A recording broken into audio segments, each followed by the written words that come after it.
সামনেই high voltage Lok Sabha, তার আগে কেন্দ্রীয় বঞ্চনার অভিযোগকে বারে বারে হাতিয়ার করেছে রাজ্যের শাসক দল। বিভিন্ন প্রকল্পের বকেয়া টাকা আটকে রাখার অভিযোগে বারবার সরব হয়েছেন স্বয়ং মুখ্যমন্ত্রী। বুধবারও তার ব্যতিক্রম হলো না। হাওড়ার সাঁতরাগাছিতে প্রশাসনিক সভা দেখে ফের একবার টাকা আটকে রাখার প্রসঙ্গ টেনে আনলেন মুখ্যমন্ত্রী মমতা বন্দ্যোপাধ্যায়। 1,16,000 কোটি টাকা কেন্দ্রের কাছে বকেয়া বলেই দাবি করে মুখ্যমন্ত্রীর আশ্বাস, 21 লক্ষ শ্রমিকের প্রাপ্য টাকা পাঠাতে শুরু করছে রাজ্য। শীঘ্রই টাকা পেয়ে যাবে বঞ্চিতরা। 1,16,000 কোটি টাকা আমরা পাই, তা সত্ত্বেও আমার 100 দিনের কাজ যারা করেছিল 3 বছর ধরে তারা টাকা পায়নি।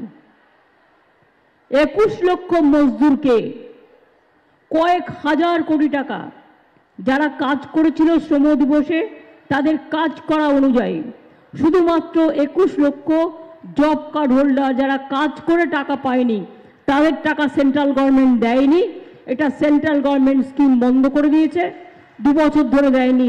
তাদের টাকাও আমরা পাঠাতে শুরু করেছি এবং তারাও পেয়ে যাবেন। কয়লা থেকে বালি পাথর, চাকরি থেকে গরু পাচার, সবেতেই নাম জড়িয়েছে রাজ্যের শাসক শিবিরের। তবে কি এই দুর্নীতিবাজদের পকেটে 21 লক্ষ শ্রমিকের প্রাপ্য টাকা? তাদের আড়াল করতেই টাকা দিচ্ছে রাজ্য। 100 দিনের কাজ নিয়ে মুখ্যমন্ত্রী ধর্ণা দিচ্ছেন, আর প্রকৃত 100 দিনের তথ্য এবার কিছুদিনের মধ্যেই সামনে আসবে যে কিভাবে লুট হয়েছে। যদিও রাজ্য সরকার এবং স্বয়ং মুখ্যমন্ত্রী যে নির্দেশ দিয়েছেন তাতে বোঝাই যাচ্ছে সরকারও স্বীকার করে নিচ্ছে, দলও স্বীকার করে নিচ্ছে যে 100 দিনে দুর্নীতি হয়েছে। এখানেই প্রশ্ন, কেন্দ্রের টাকা যদি নাই মেলে তাহলে শ্রমিকের প্রাপ্য টাকা কিভাবে দেবে রাজ্য? কিভাবে চলছে সরকার? উত্তরটাও নিজেই বাতলে দিলেন। সংসার চালাতে গিয়ে নাকি দেনা করতে হচ্ছে। বাংলার মা বোনেদের উদাহরণ টানলেন মুখ্যমন্ত্রী। তিনি বলেন, যে মাসে টাকায় টান পড়ে সেই মাসে ধার করতে হয়। প্রাপ্য টাকা না মেলায় মা বোনেরা যেভাবে সংসার চালান সেভাবেই চলে সরকার। প্রশাসনিক সভা থেকে প্রথমবার এমন দাবি মুখ্যমন্ত্রীর। তবে কি কোষাগার ফাঁকা? দেউলিয়া রাজ্য সরকার? মুখ্যমন্ত্রীকে প্রাক্তন করার হুঁশিয়ারি রাজ্যের বিরোধী দলনেতার। মায়েরা ঘর সামলান কি করে? কোনোদিন আলু ভাত খান, কোনোদিন মাছ ভাত খান।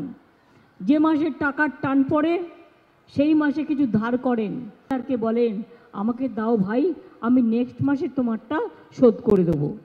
মনে রাখবেন, আমাকেও পশ্চিমবঙ্গ সরকার চালাতে হয়, সংসার চালাতে হয়। যখন আমার প্রাপ্য টাকা আমি পাই না, প্রাপ্য টাকা যখন বন্ধ করে দেওয়া হয়, মা বোনেরা যেরকম করে সংসার চালান, আমিও কিন্তু সেভাবেই সংসার চালাই। আমরা এত তাড়াতাড়ি উনাকে ছাড়বো, আমরা উনাকে প্রাক্তন করব এবং উনি যাতে বহু লোককে কাঁদিয়েছে। আমার 85 বছরের বাবা, 78-76 বছরের মা। আমি বাড়িতে কন্টাইতে থাকি না, আমার বাড়িতে সিআইডি পার্টি। এমন কোন লোককে নেই অত্যাচার করেনি। আপনি বহু মানুষকে আত্মহত্যা পর্যন্ত করতে বাধ্য করেছেন, আলু চাষি থেকে ধান চাষি পর্যন্ত। আপনাকে অত সহজে কেউ ছেড়ে দেবে না। কন্যাশ্রী, রূপশ্রী, লক্ষ্মীর ভান্ডার চলছে কাদের টাকায়? তাহলে কি দেনায় জর্জরিত রাজ্যের সরকার? এখন ভোট বৈতরণী পার করতেই কি তবে বাংলার মা বোনেদের কাঁধেই বন্দুক রাখছেন মুখ্যমন্ত্রী? উঠছে প্রশ্ন। ক্যালকাটা নিউজ।